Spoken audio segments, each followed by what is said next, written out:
Hi hello അസ്സലാമു അലൈക്കും welcome back to Thalassery kitchen time. നമ്മൾ ഇന്ന് ചെയ്യുന്നത് ഇഡ്ലിൻ്റെ റെസിപ്പിയാണ്. അപ്പോൾ ഇതെങ്ങനെ ചെയ്യുന്നതെന്ന് നോക്കാം. അതിന് വേണ്ടിയിട്ട് ആദ്യം തന്നെ നമുക്ക് അരി ഒന്ന് പുതർത്തി വെക്കാം.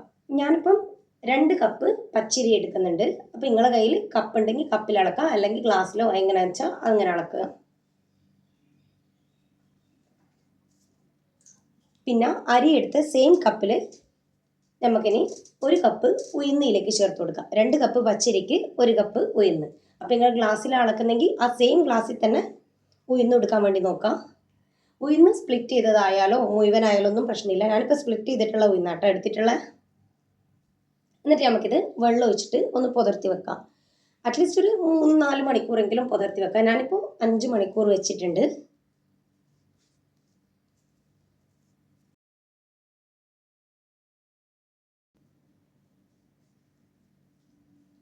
ഇതാ ഞാനിപ്പം വെച്ചിട്ട് 5 മണിക്കൂർ കഴിഞ്ഞിട്ടുണ്ട്. 5 മണിക്കൂറിന് ശേഷം നമുക്കിതൊന്ന് എടുത്തു നോക്കാം.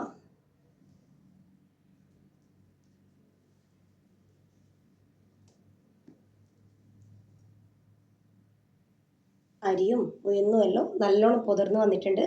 ഇത് ചില ആൾക്കാർ അരി വേറെ ഉഴുന്ന് വേറെയെല്ലാം പുതിർത്തും, പക്ഷെ അതിൻ്റെ ആവശ്യമൊന്നുമില്ല, ഒന്നിച്ച് പുതിർത്തിയാൽ മതി. നമുക്കിതാ അത് നല്ലോണം കഴുകിയിട്ട് വെള്ളം കംപ്ലീറ്റ് കളഞ്ഞിട്ടെടുക്കാം. എന്നിട്ട് നമുക്കിതൊന്ന് അരച്ചിട്ടെടുക്കാം. കുറച്ചായിട്ട് അരച്ചിട്ടെടുക്കാം.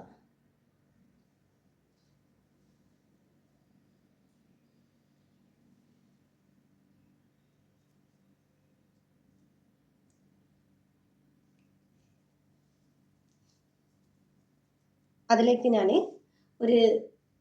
ഒരു കപ്പ് വെള്ളം ആദ്യം എടുത്തിട്ടുണ്ട്. അത് കുറച്ചായിട്ടാണ് ഒഴിച്ചു കൊടുത്തിട്ടുള്ളത്. നമ്മൾ അരിയും ഉഴുന്നും എല്ലാം അളന്ന് ആ സെയിം കപ്പിലാട്ടോ എടുത്തിട്ടുള്ളത്. അപ്പോൾ മൊത്തം അരച്ചെടുത്ത ശേഷം ഞാൻ എത്ര വെള്ളം ഉപയോഗിച്ചെന്ന് പറഞ്ഞുതരാം ടോട്ടല്. അപ്പോൾ ഇതാ ഫസ്റ്റത്തെ ഫൈനായിട്ട് അരച്ചെടുത്തിട്ടുണ്ട്. എൻ്റെ രണ്ടാമത്തെ ട്രിപ്പ് അതേപോലെ തന്നെ നമുക്ക് അരച്ചിട്ടെടുക്കാം.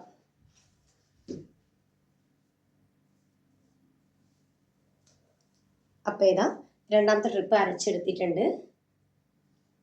കുറച്ചായിട്ടിട്ട് തന്നെ അരക്കാൻ വേണ്ടി നോക്കാം. അപ്പോൾ ഇതാ ടോട്ടൽ ഞാൻ 2.25 കപ്പ് വെള്ളം യൂസ് ചെയ്തിട്ടുണ്ട്. 2 കപ്പ് പച്ചരിയും 1 കപ്പ് ഉഴുന്നാട്ടം എടുത്തിട്ടുള്ളത്. അതിന് 2.25 കപ്പ് വെള്ളത്തിൽ ഞാനിപ്പോൾ അരച്ചിട്ടെടുത്തിട്ടുള്ളത്. ഇതാ ഈ ഒരു കട്ടിക്ക് അരച്ചിട്ടെടുക്കുക. നല്ല ലൂസായി പോകാൻ പാടില്ല, നല്ല ടൈറ്റായി പോകാൻ പാടില്ല, ഈ ഒരു രീതിയിൽ. അപ്പോൾ എല്ലാം ഈ ഒരു രീതിയിൽ അരച്ചെടുത്ത ശേഷം നമുക്കിതിനെ പൊങ്ങാൻ വേണ്ടി വെക്കാം. ഞാനിപ്പോൾ ഇത് തലേന്ന് രാത്രി അരച്ച് വെക്കുന്നത്. പിറ്റേന്ന് രാവിലത്തേക്ക് വേണ്ടിയിട്ടാണ് തലേന്ന് രാത്രിത്തേക്ക് അരച്ച് വെക്കുന്നത്. ഒരു 8 മണിക്കൂറെങ്കിലും ഇങ്ങനെ വെക്കാൻ വേണ്ടി നോക്കാം. അപ്പോൾ ഇതാ ഇത് ഞാനിപ്പോൾ എടുക്കുന്നത് പിറ്റേന്ന് രാവിലെയാണ്. ഇതിപ്പോൾ ഒരു 8 മണിക്കൂർ വെച്ചിട്ടുണ്ട് പൊങ്ങാൻ വേണ്ടിയിട്ട്. പിറ്റേന്ന് രാവിലത്തേക്ക് നല്ലോണം പൊങ്ങി വന്നിട്ടുണ്ട്. അപ്പോൾ നമ്മൾ തലേന്ന് അരച്ച് വെക്കുന്ന സമയത്ത് ഇതിൽ ഉപ്പ് ചേർക്കാണ്ട അരച്ച് വെച്ചിട്ടുള്ളത്. അപ്പോൾ ഈ ഒരു സമയത്ത് രാവിലെ നമുക്ക് ഇതിലേക്ക് ഉപ്പ് ചേർത്ത് കൊടുക്കാം.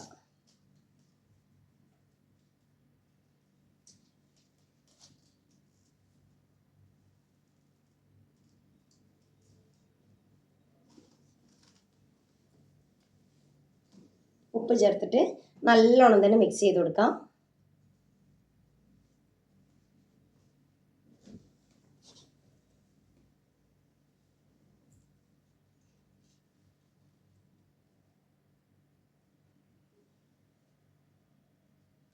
അപ്പം ഈ വീഡിയോ കാണുന്ന സമയത്ത് നിങ്ങൾക്ക് ഈ വീഡിയോ ഇഷ്ടമാണെങ്കിൽ ഒന്ന് ലൈക്ക് ചെയ്യാം. ചാനൽ ഇഷ്ടമാണെങ്കിൽ ഒന്ന് സബ്സ്ക്രൈബ് ചെയ്ത് സപ്പോർട്ട് ചെയ്യാം. തൊട്ടടുത്തുള്ള ബെല്ലൈക്കണും കൂടി ഒന്ന് പ്രസ് ചെയ്യാം. എങ്കിൽ മാത്രമേ ഞാൻ വീഡിയോസ് ഇനി ഇടുമ്പോൾ നിങ്ങൾക്ക് നോട്ടിഫിക്കേഷൻ കിട്ടുള്ളൂ. അപ്പോൾ ഇതാ നമുക്ക് ഇഡ്ഡലി ചുട്ടെടുക്കാൻ വേണ്ടിയിട്ട് ഞാൻ ആവിച്ചമ്പ് അടുപ്പത്ത് വെച്ചിട്ടുണ്ട്. അതിലേക്ക് കുറച്ച് വെള്ളം കൂടി വെച്ചിട്ടുണ്ട് തിളപ്പിക്കാൻ വേണ്ടിയിട്ട്. അത് നമുക്കിനി തിളപ്പിച്ചെടുക്കാം വെള്ളം. ആ സമയത്തേക്ക് നമുക്ക് ഇഡ്ഡലിയെല്ലാം തട്ടിൽ ഒഴിച്ച് വെക്കാം. അപ്പം നമുക്ക് തട്ടിലെല്ലാം ഒന്ന് ഓയിലൊന്ന് സ്പ്രെഡ് ചെയ്ത് കൊടുക്കാം. അപ്പോൾ ഞാനിപ്പോൾ യൂസ് ചെയ്യുന്നത് അലൂമിനിയത്തിൻ്റെ പാത്രമാണ്. അപ്പോൾ നിങ്ങളുടെ അടുത്ത് അലൂമിനിയത്തിൻ്റെ ആണ് ഉള്ളത് എങ്കിൽ നിർബന്ധമായിട്ടും ഈ ഒരു രീതിയിൽ ഓയിൽ ഇങ്ങനെ ഒന്ന് സ്പ്രെഡ് ചെയ്ത് കൊടുക്കണം. കാരണം അല്ലെങ്കിൽ എന്തായാലും ഇത് ഇഡ്ഡലി തട്ടിന്ന് വിട്ട് വരില്ല, ഒട്ടിപ്പിടിക്കും. അപ്പോൾ എന്തായാലും നിർബന്ധമായിട്ട് ആ ഒരു സ്റ്റെപ്പ് മറക്കാണ്ട് ചെയ്യാം. നമ്മളിപ്പോൾ സ്റ്റീലിൻ്റെ തട്ടാണ് യൂസ് ചെയ്യുന്നതെങ്കിലും ഇങ്ങനെ ഓയിൽ സ്പ്രെഡ് ചെയ്ത് കൊടുക്കണം. പക്ഷേ അലൂമിനിയത്തിൻ്റെ കുറച്ചും കൂടി കൂടുതൽ ഒട്ടിപ്പിടിക്കുന്ന പോലെ പേഴ്സണലി എനിക്ക് തോന്നിയിട്ടുണ്ട്. അതുകൊണ്ടാണ് ഞാൻ പറഞ്ഞത്. അപ്പോൾ ഇതാ നമുക്കിനി ആ ബാറ്റർ ഇതിലേക്ക് ഒഴിച്ചു കൊടുക്കാം.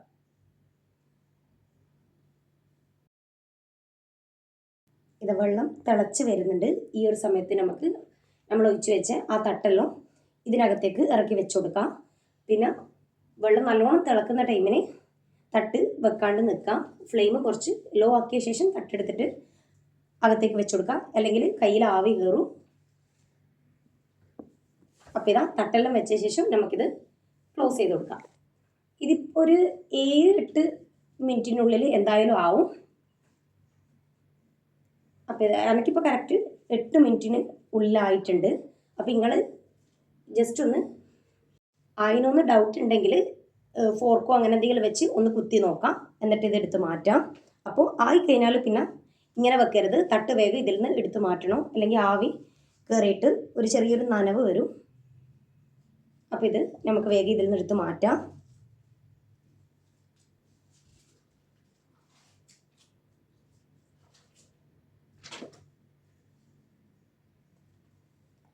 അപ്പോൾ ഇതാ ഞാനെടുത്ത് മാറ്റിയിട്ടുണ്ട്. ഇത് കുറച്ചൊന്ന് ചൂടാറിയ ശേഷം നമുക്ക് ഈ തട്ടിന്ന് എടുക്കാം, അല്ലെങ്കിൽ ചൂടോടെ കൂടി തന്നെ നമ്മൾ എടുക്കുന്നതിനോ ഇതൊന്ന് ഒട്ടിപ്പിടിക്കാൻ ചാൻസ് ഉണ്ട്. അപ്പോൾ കുറച്ചൊന്ന് ചൂടാറിയിട്ട് എടുക്കാൻ വേണ്ടി നോക്കാം. അപ്പോൾ ഇതാ ഞാൻ ഈ ഒരു രീതിയിൽ സ്പൂൺ വെച്ചിട്ട് ഇങ്ങനെ ചുറ്റിച്ചിട്ടാട്ടോ എടുക്കുന്നത്. ആ ഒരു രീതിയിൽ ഇതെടുത്ത് മാറ്റാം. അതാണ് നമ്മുടെ സോഫ്റ്റ് ആയിട്ടുള്ള ഇഡ്ഡലി റെഡി ആയിട്ടുണ്ട്.